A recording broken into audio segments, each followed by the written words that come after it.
Today on the 01581, an update from our town manager, Christy Williams, and an inside look at the upcoming Environmental Action Fair.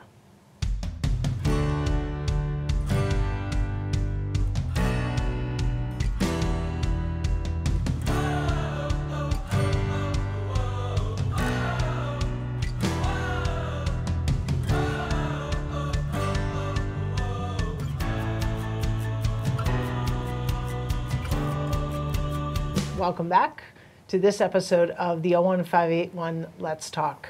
I'm joined by Christy Williams, our town manager, and she's going to give us an update on the waste management, proposed waste management program that was recently presented to the select board. Christy. Thanks. Hi. Hi. Good morning. Yeah, I'll take it away. So the waste management is something that we've been talking about for a couple years. Our traditional or our current program is that we have a one-year contract with Harvey's, and we do the drop-off at the transfer station. And so last year there was discussion about the possibility of the transfer station closing, and ultimately they did stay open, and they said that they would be open to continuing the program. So we had a waste management exploratory committee, which you were a part of, and they did a lot of great work to determine what programs we might move forward with the goal of reducing waste. And just to be clear, that committee was created through the select board and appointed by the select board and with a specific charge, which is on our website, and folks can go back to that if they'd like. And to also be clear, when we think about waste management and changes we're making, we have a private service that many residents take advantage of, and that's through Tidy Town or Waste Management, Waste Connections, which is also Harvey. Right. That is not what we're talking about here today specifically. We're talking about really the transfer station and kind of everything that sort of falls under the catchment of the town's budget. Right. Yep. Here's my slides here. So this slide is actually what was presented to the select board from the Waste Management Exploratory Committee, and they proposed four different options, or they reviewed 4 different options. Right. And their recommendation was to really look at options 2 and 4. So option 2, I'll go back to it, was the voluntary curbside program with Harvey's.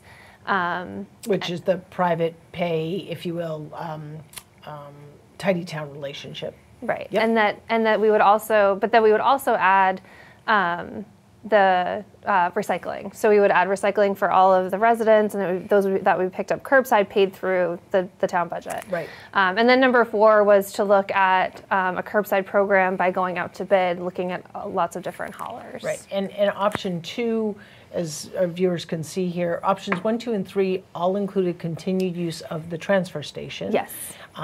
Important to note that red line at the top, being that all of these options have the sort of strongest recommendation from the Waste Management Committee, that being pay as you throw, meaning a specific bag in order to dispose of your trash, not recycling. Yes. Okay. Yep, and the committee explained that pay as you throw and working with DEP really has the most benefit in terms of waste reduction. Right. So skipping forward, so the select board accepted this report, and they asked town staff to really look into what the financial implications would be of these different options. Right. So I worked with the public health director and the DPW director, and then also with you as a select board representative, and Dr. Ehrlich from the Board of Health. So this was the proposed timeline that they had set forward. We're pretty in line with this timeline in terms of looking at what the next step will be.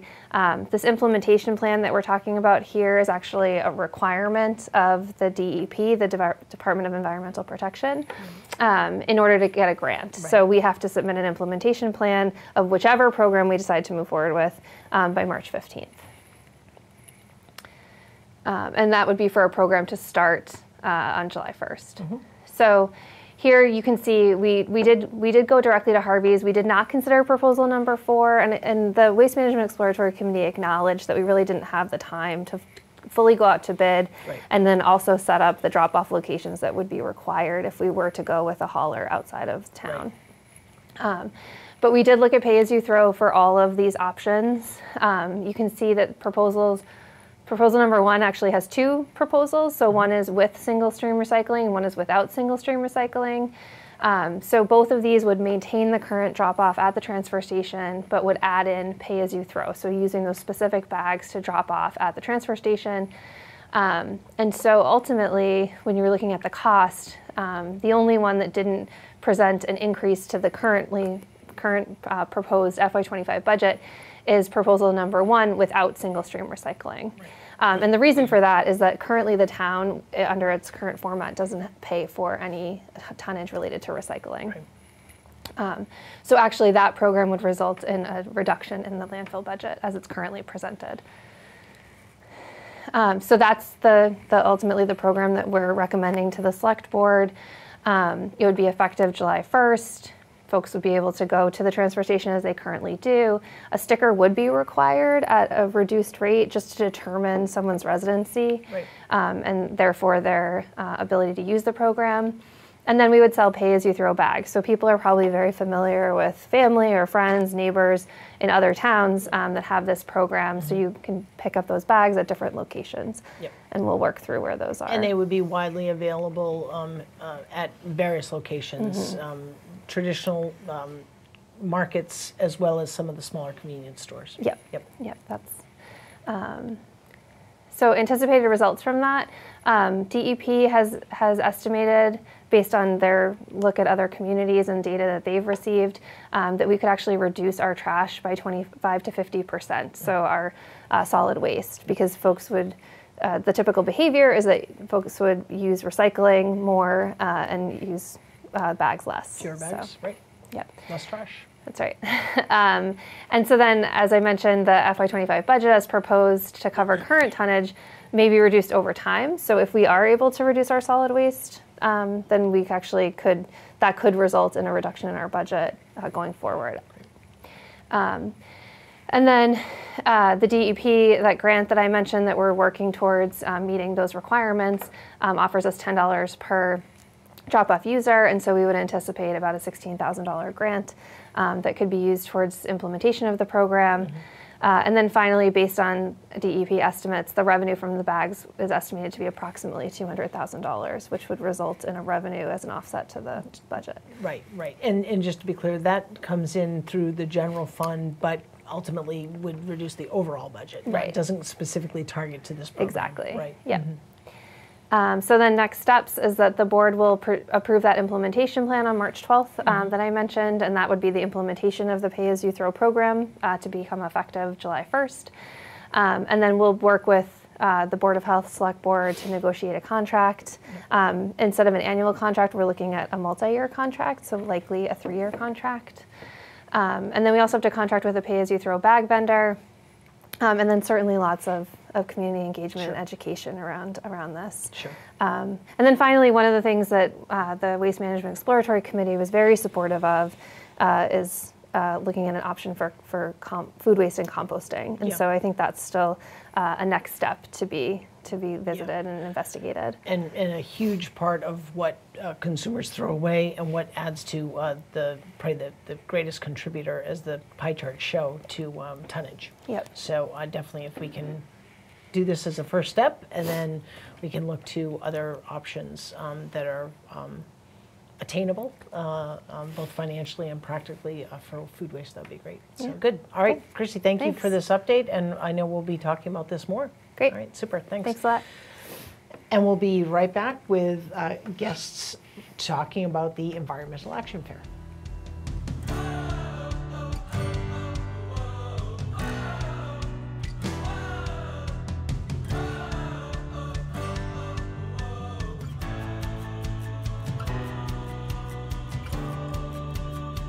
Hi, and welcome back to the 01581 Let's Talk. I'm joined by a familiar face, Pete Dunbeck, and a new face, Ben Bowers. Gentlemen, welcome. Thank you. Thank you very much. Yeah, so excited to have you. Yep. Yeah, so Pete, and you're a familiar face to many, but some folks who are watching may not have met you. Why are you here? What are you here to talk about, and what's your role in kind of the town? So, as you know, I'm chair of Sustainable Westboro. We're a town committee that's been running for about 6-7 years. And We're here to talk about the Environmental Action Fair, which is one of our big programs of community outreach each year. And we're going to talk about the plans we have for the event and invite you to come and join us. Excellent, excellent. And Ben, welcome. Thank you. So excited to have you on. First of, I hope, many visits here to the show. Yeah, thank you for having me. So you are a very new face. We actually just met for the first time, just off camera. But for our audience, a little bit about yourself. What brought you to Westboro? What's your background? Yeah, so I'm originally from Syracuse, New York. Played soccer for a long time, so that's kind of how I came to the New England area. Okay. I played soccer at UNH. Okay. And I studied environmental conservation and sustainability there. So Cool. since then, I was looking for sustainability roles, and it's become a lot more popular in the state. Sure. That's kind of how I landed in Westboro, and have been working with Peter since around the June time, and it's been great. Sure. And what is your role? Because folks may not know that. What is your role here? What's kind of the scope of your responsibility? Yeah, so I do work as a liaison with Sustainable Westboro. So we have meetings every month and work with them. But on the municipal side, work with grants and all new opportunities to help the town become more sustainable as we've made that a goal for us. Sure. And for our viewers, you sit within the Community Development Department, correct? Yep. And so there's a nice kind of liaisoning there between kind of projects that are going on and what the building department may be seeing, as well as planning, as well as economic development. So you're nicely situated in your role. Great. Yeah, Excellent. It's been a great group over there. Good. Well, welcome, and excited to have you on the show. So, Pete, this is the third annual Environmental Action Fair. Very exciting. It sounds like you're taking a slightly different turn to spice things up. So, what can attendees expect? Yes, like a lot of things in life, you try and you learn and morph and change over time. So we do have some exciting changes this year. We have a whole new program in regard to getting students involved in two ways. And one of them, if you could show the piece of art, we've engaged with the high school art department. Peter Glenn and his students, the Art Honor Society, have developed this piece, which I really find attractive. Yeah. It's a big piece. It's 6 feet long and like over 3 feet tall. Wow.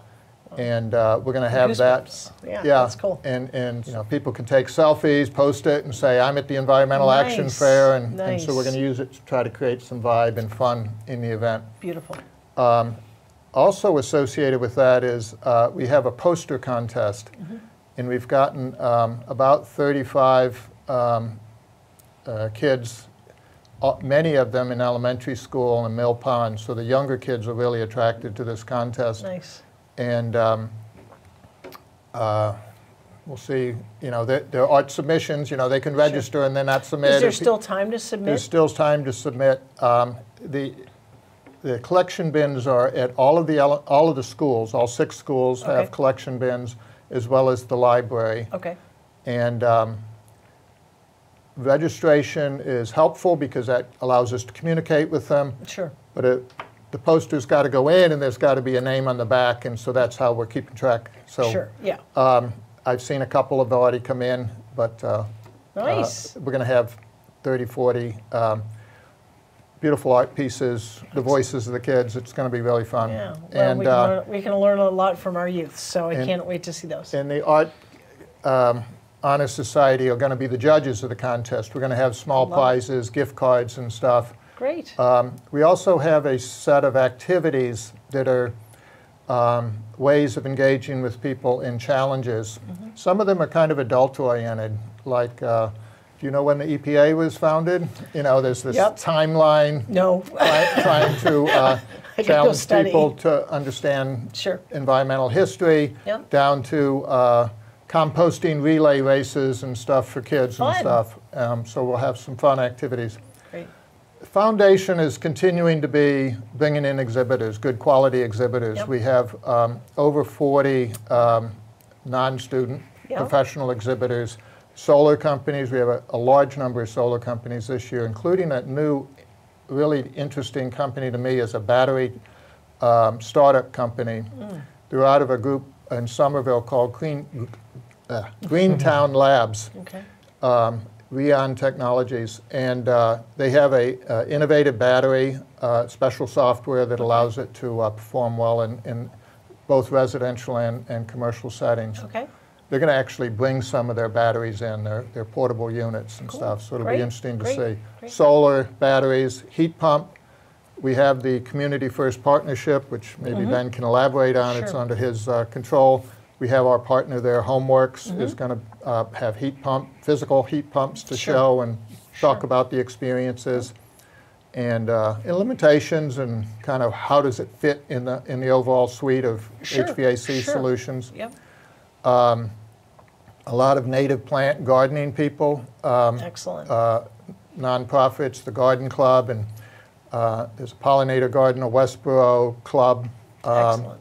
So we have a lot of kind of in different spheres Yep. in the environmental space. And there's always a financial component to this, and so I know that there will be some other resources there as well, right? So one of the ones that really surprised me, I had a funny phone call, voice message that said, I'm so-and-so from the IRS, and I want to talk to you about the Environmental Action Fair. I was like whoa! Oh, what have we done? This is nonprofit. Anyway, turns out the IRS has these new programs to incent renewable energy. Excellent.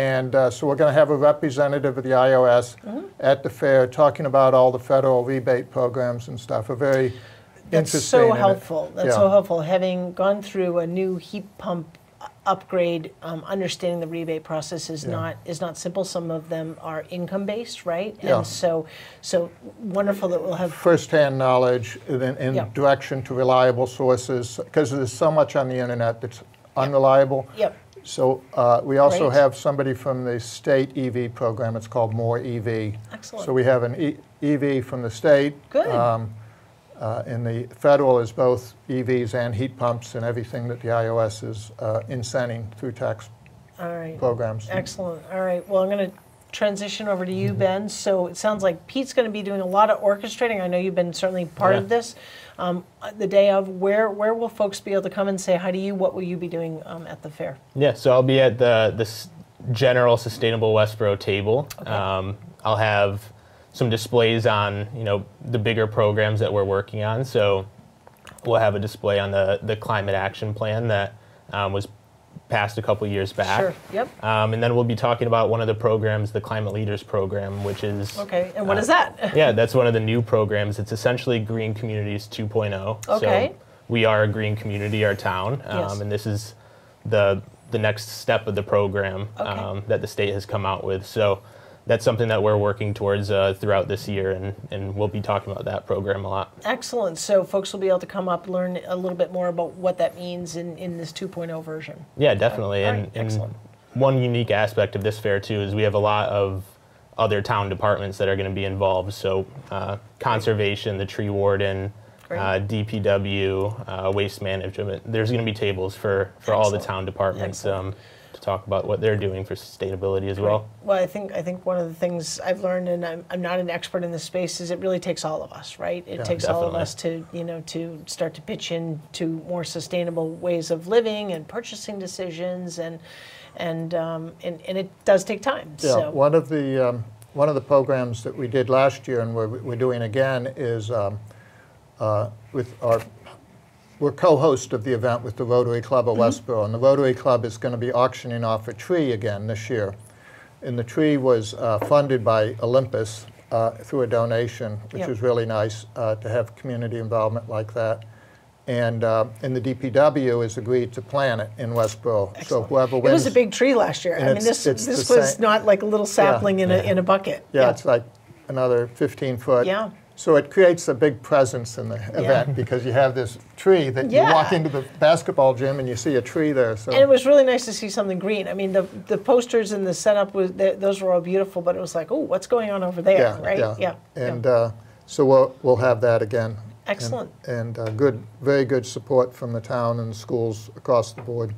Great, excellent. And I know that there's a video I think you wanted to share. Oh, yes. As Thank you. part of this. Yeah, no, I know. And a little bit about that. So the schools have had kind of remarkable programs, and sometimes they're embedded in the schools and they don't get out into the community. Sure. We worked, we both presented to the 8th grade at Gibbons, and 90 or 100 kids were in the auditorium and stuff. What they did was they broke into teams of 4 or 5 kids. They each developed a video. It was under the program of National Geographic Slingshot program. Oh, okay, and okay. it's a national program. And they each did 60-second videos. And so we have a bunch of videos, and we're going to have them playing in the lobby on a loop, so that you can see them, because there's a bunch of them, so you're not going to, it's like a half an hour. Yeah, so we have a but you small can kinda- sampling of it right now, Excellent. and I think Aiden has queued us up for us. All right, we'll see the technical wizardry come forward. Bees help us out so much, but we care so little. We take them for granted. As Einstein quotes, if honeybees die out, humans will follow a few years later. Pollinator populations are on a steady decline and show no signs of stopping. With the decrease in the population, many different problems arise. Honeybee populations have decreased, and we are part of the problem. As a result of climate change, pollinator populations are decreasing. Because of the rising temperatures, bee habitats are disappearing, causing bee populations to hang on the verge of extinction. Since 1974, bee populations in North America have decreased by 50%. Millions of bees worldwide are perishing from climate change every year. The global temperature is increasing, changing the blooming patterns of plants and becoming more problematic. But you can help by reaching out to your local farms and ask them to take a small part of their land to plant local flowers. These plants boost the bee population, which can give us a chance to help our fuzzy friends out. Awesome. Pretty amazing, you know? Wow. So we talked to these kids, and you know, I was thinking back when I Another was in goosebump moment, when I right? was in 8th grade. I was like putting things together with glue I and know. like and then we saw the popsicle quality sticks. of the work, and Wow. there was this. They had these trifolds. They personally spoke to their work, Wow. and they created This these is this. videos. It's really exciting. Wow, wow. Well, future leaders, right? Yeah. Future inspiring leaders. Current Wow. leaders, they're leading us Well, already. that's true. with Correct. these Thank you for the messages, correction. yeah. You're exactly right. You're exactly They're right. amazing kids. Good. Well, and most important, when is the fair? Whoever Oh wants yes, to. yep. Basics. Yep. March 16th. It's a Saturday, as we've done in the past, at Westboro High School, 1 o'clock to 4 o'clock Saturday afternoon. Excellent. And where would folks enter? Are they going to? So it's at the gym entrance.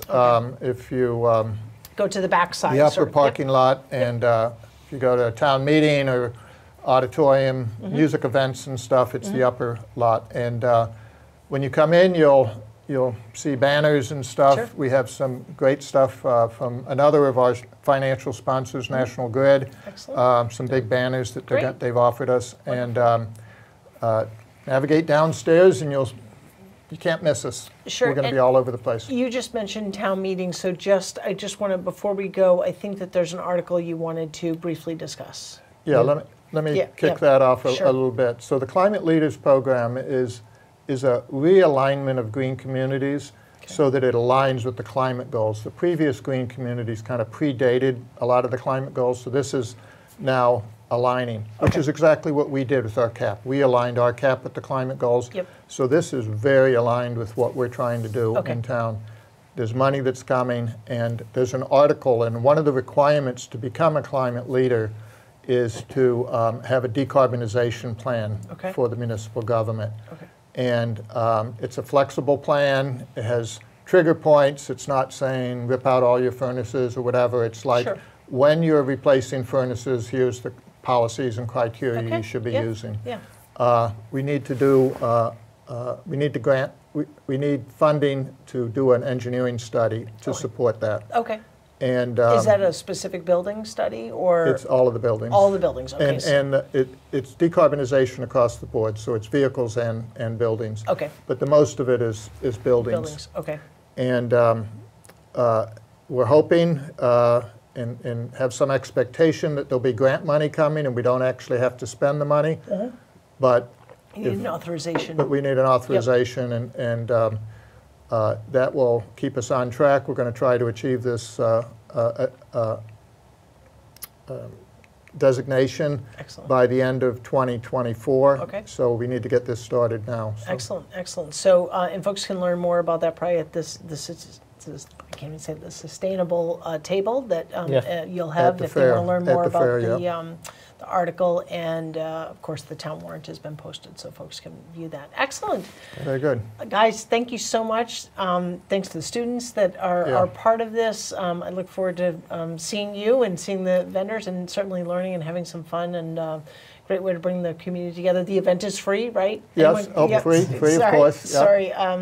And thanks to all the town departments, schools, and the Rotary Club and others for their collaborative work. Yep. Great. Excellent. Very good. Thank you. Thank you.